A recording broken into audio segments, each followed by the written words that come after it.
تاریخ سلطنت روما از J B بیوری۔ یہ کتاب جے بی بیوری کی تاریخ سلطنت روما کا تلخیصی ترجمہ ہے۔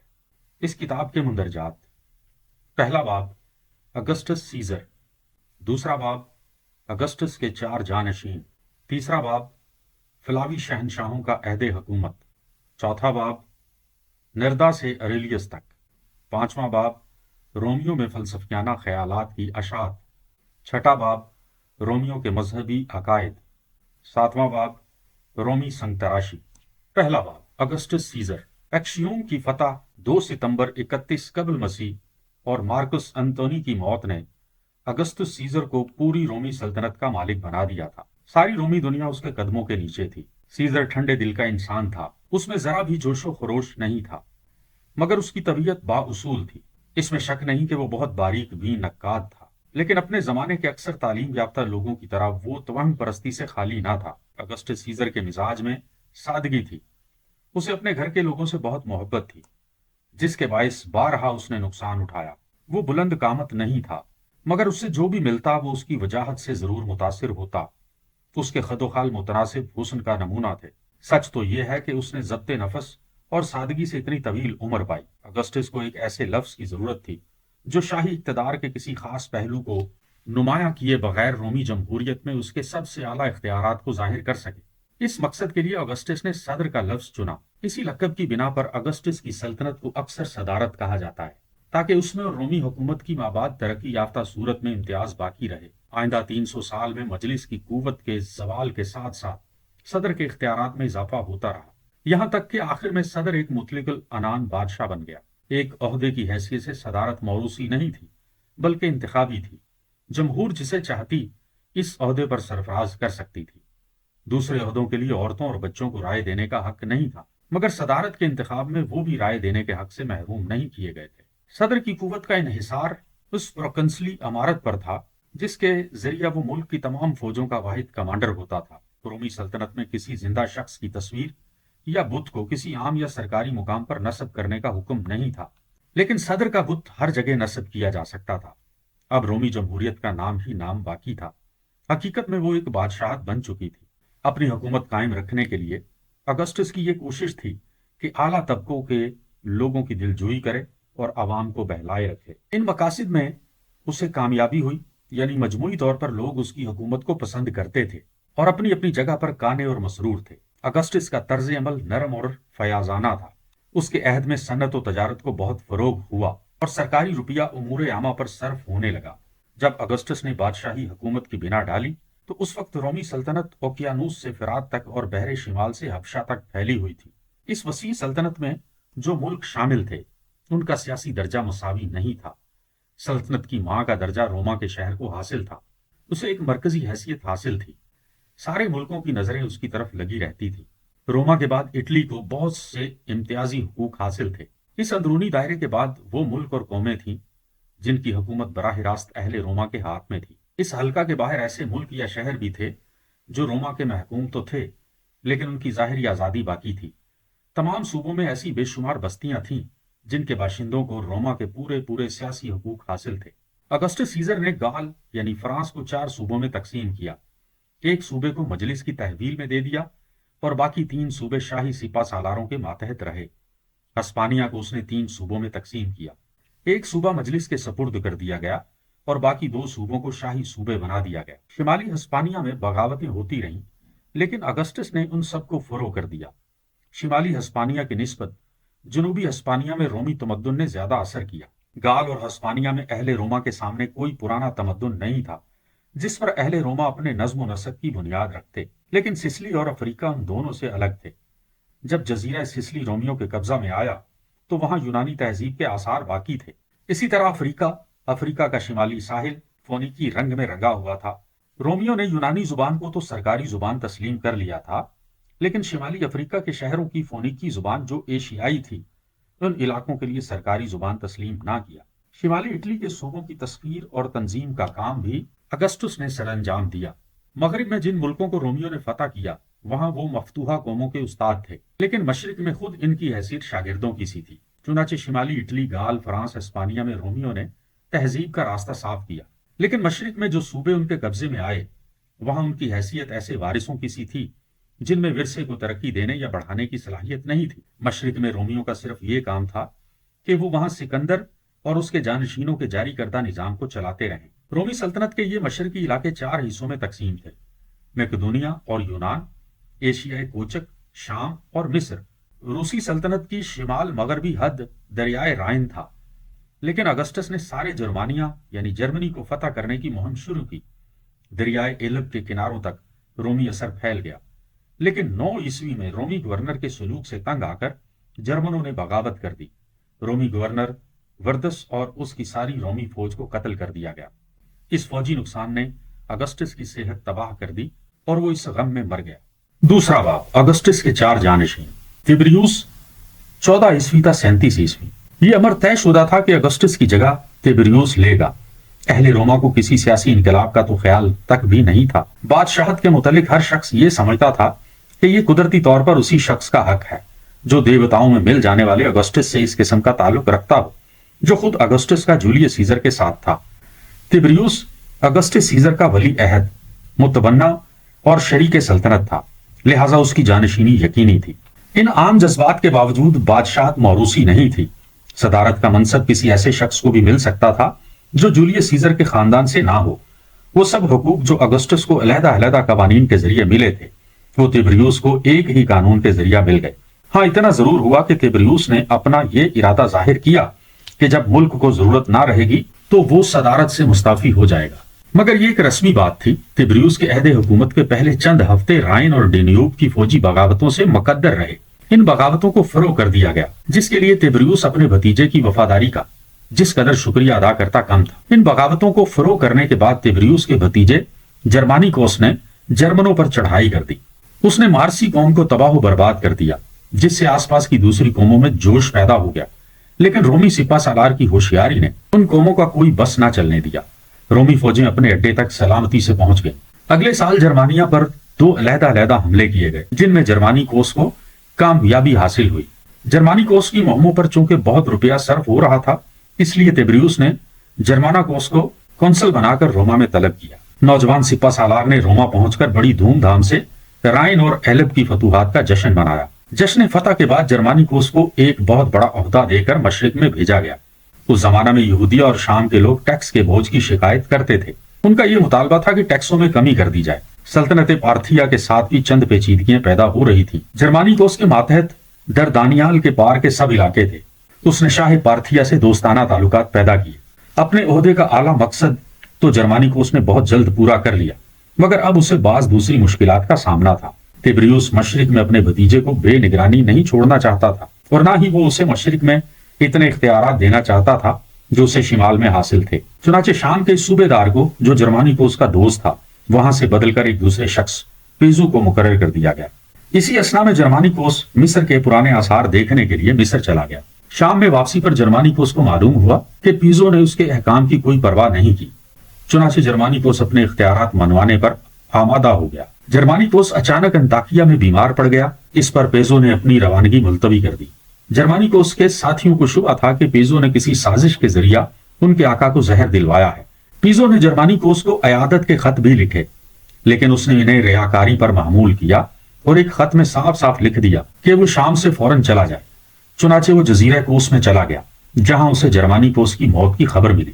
19 عیسوی میں جرمانیکوس کی موت پر روما اور بیرونی صوبوں میں لوگوں نے افسوس کا اظہار کیا اور جا بجا اس کی یادگار میں محرابیں بنائیں اور شہروں میں اس کے مجسمے نصب کرائے گئے۔ پیزو پر روما میں مقدمہ چلایا گیا۔ مقدمہ کی کارروائی تبریوس کی تقریر سے شروع ہوئی جو بے لوث اور منصفانہ تھی۔ پیزو کے ملکی اور سیاسی جرائم تو ثابت ہو گئے، لیکن عدالت میں یہ بات ثابت نہ ہو سکی کہ اس نے جادو یا زہر سے جرمانیکوس کی جان لینی چاہیے۔ دوسرے دن پیزو نے فیصلہ سننے سے پہلے خودکشی کر لی۔ روم کا بڑا مورخ تیسیتس، جس نے جرمانیکوس کے حالات لکھے ہیں، جرمانیکوس کے اوصاف اور کارناموں کو ایسے دلکش انداز میں پیش کرتا ہے کہ ہم دل میں اس کے طرفدار ہوئے بغیر نہیں رہ سکتے۔ ہمیں جرمانیکوس شرافت اور بہادری کے ان بلند نمونوں میں دکھائی دیتا ہے جو عین جوانی میں مر جاتے ہیں، لیکن یہ بات واضح نہیں ہوتی کہ اگر وہ زیادہ دیر زندہ رہتا تو کیا وہ دنیا کے بڑے آدمیوں میں شمار ہوتا یا نہ ہوتا۔ اس کے کارناموں کو طرفداری کے جوش میں بڑھا چڑھا کر پیش کیا گیا ہے۔ مورخ نے اپنی تحریروں میں سچائی سے زیادہ حسن ادا کا خیال رکھا ہے۔ تبریوس کے تاریخ پیکر کے پہلو ایک چاند کو پیش کرنے کے لیے مورخ نے جرمانیکوس کو چن لیا ہے۔ یعنی ایک طرف اگر تبریوس شکی اور جرائم سے آلودہ دکھائی دیتا ہے تو دوسری طرف جرمانیکوس نیکی کی تصویر نظر آتا ہے۔ اگر چچا ایک جابر بادشاہ دکھائی دیتا ہے تو بھتیجا ایک بلند نظر شہزادہ نظر آتا ہے۔ مورخ کی اس کردار نگاری میں ایک حد تک ان جذبات کی آمیزش ہے جو ہر دل عزیز جرمانیکوس کی موت کے وقت لوگوں میں موجود تھی۔ شہنشاہ کی بڑھتی ہوئی طاقت کو دیکھ کر روما کے اشرافیہ میں بے چینی کے آثار پیدا ہونے لگے۔ وہ تبریوس سے حسد کرنے لگے اور انہوں نے اس کے خلاف سازشیں شروع کر دی۔ اشرافیہ کی ان سازشوں کی روک تھام کے لیے تبریوس نے ایک خاص قانون بنا دیا۔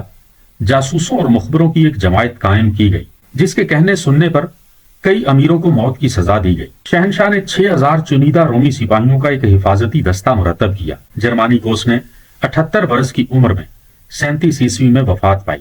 تبریوس بہادر اور طاقتور انسان تھا۔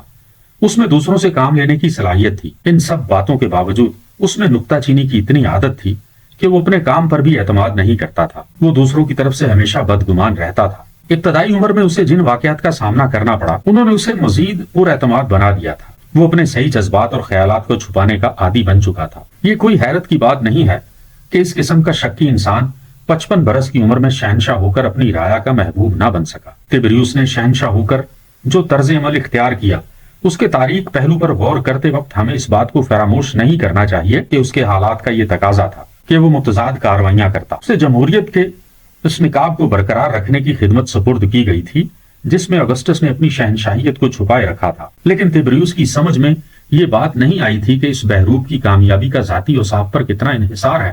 اس کے عہد میں بہت کم علمی اور ادبی کتابیں لکھی گئی تھی کیونکہ لکھنے کی آزادی نہیں تھی۔ اس عہد میں ہوریوس اور ورجل کا کوئی جانشین نہ ہوا۔ شعر و سخن کی محفل فیدروس کے دم سے زندہ رہی۔ اسے بھی اپنی تحریروں کی بنا پر قانونی گرفت میں آنا پڑا۔ تبریوس خود ادبی ذوق رکھتا تھا۔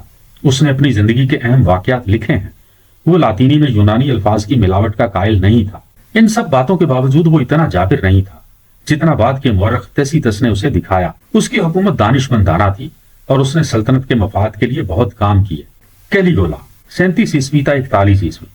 نوجوان شہنشاہ کے تخت نشین ہوتے ہی لوگوں نے خوشیاں منائی۔ ان کے خیال میں ایک نیا دور شروع ہونے والا تھا۔ گزرے ہوئے دور کے سیاسی اصول کی مخالفت سے نئے دور کا آغاز ہوا۔ مخبروں اور جاسوسوں کی جماعت اٹلی سے نکال دی گئی۔ سارے قیدی رہا کر دیے گئے۔ جلا وطنوں کو اپنے گھروں میں آنے کی اجازت مل گئی۔ اس نے سلطنت کے حسابات شائع کرنے پر رضامندی ظاہر کی۔ اس کی تخت نشینی کے موقع پر لوگوں نے دیوتاؤں کے شکرانے میں 1,60,000 جانوروں کی قربانی کی۔ اس نے مجلس میں جو تقریریں کی ان سے معلوم ہوتا تھا کہ وہ رومی جمہوریت کو پھر سے زندہ کرے گا۔ لیکن جب اگسٹس کا منظر مکمل ہو گیا اور اس نے اس کا افتتاح کیا تو اس وقت اس نے اپنے آپ کو فضول خرچی اور بد اتواری کے سمندر میں گرا دیا۔ وہ ملکی معاملات کی طرف متوجہ نہ ہوا۔ اپنے عہد کے آخری وقت تک عیش و نشاط میں کھویا رہا۔ جب اس نے اپنی مصروفیتوں میں کمی کو مزاحم نہ پایا تو اس کے ذہن میں اپنی الوہیت کا خیال بیٹھ گیا۔ چنانچہ اس نے لوگوں سے اپنی پوجا کرائی۔ اپنی خدائی کے کارنامے دکھانے کے لیے اس نے جناتی عمارتوں کے نقشے تیار کیے۔ کیلیگولا کو جہاں اپنی شہرت کا اس قدر شوق تھا وہاں وہ دوسروں کی شہرت سے بہت جلتا تھا۔ اس نے زمانہ جمہوریت کے بڑے آدمیوں کے بتوں کو توڑ کر ٹکڑے ٹکڑے کروا دیا۔ فضول خرچیوں نے اس کا خزانہ خالی کر دیا۔ اسے پر کرنے کے لیے اس نے امیروں پر سختی کرنے کے علاوہ ان کی جائیدادیں ضبط کرنا شروع کر دی۔ مالی مشکلات نے آخرکار اسے اٹلی اور روما پر نئے محصول لگانے پر مجبور کر دیا جس سے رائی اور رعایا کے درمیان ناراضی پیدا ہو گئی۔ کیلیگولا نے اسی ناخوشی کے جذبات دیکھ کر ایک دفعہ کہا تھا، کاش رومی قوم کی ایک ہی گردن ہوتی۔ ان نئے ٹیکسوں سے لوگ زیادہ تکلیف اٹھانے نہ پائے تھے کہ شہنشاہ کی خاص فوج نے بغاوت کر دی اور اسے قتل کر دیا۔ کلوویس 41 عیسوی تا 54 عیسوی۔ روما کے ان شہنشاہوں کی لمبی فہرست میں جن کی تقدیر میں قاتلوں کے ہاتھوں سے مارا جانا لکھا تھا کیلیگولا کا نام سب سے پہلے ہے۔ اس کی موت سے زیادہ پیچیدگیاں اس لیے پیدا ہوئیں کہ سازش کرنے والوں نے بغیر سوچے کہ آئندہ کیا ہوگا اس کو قتل کر دیا اور مقتول بادشاہ کی جگہ کے لیے کسی شخص کو پہلے سے نامزد نہیں کیا گیا تھا۔ اگسٹس نے تیبریاس کو باضابطہ اپنا جانشین مقرر کیا تھا۔ اسی طرح تیبریوس نے اپنی وصیت کے ذریعہ کیلیگولا کو نامزد کیا تھا، لیکن اس کے برعکس کیلیگولا نے نہ تو اپنے شاہی اختیارات میں کسی شخص کو شریک کیا اور نہ کوئی وصیت کی۔ بس مجلس اعیان اور رومی قوم کو بظاہر اس بات کا موقع مل گیا تھا کہ شہنشاہی کے انتخابی ہونے کے آئینی اصول کو اب کام میں لائیں، لیکن انتخاب سے پہلے ہی شاہی فوج کے سپاہی طے کر چکے تھے کہ شہنشاہیت کو بحال رکھا جائے گا۔ کیلیگولا کے قتل کے بعد لوٹ مار کے لیے بعض سپاہی محل میں گھس گئے اور انہیں پردے کے پیچھے جرمانیکوس کا بھائی اور دردوس کا بیٹا کلوویس ملا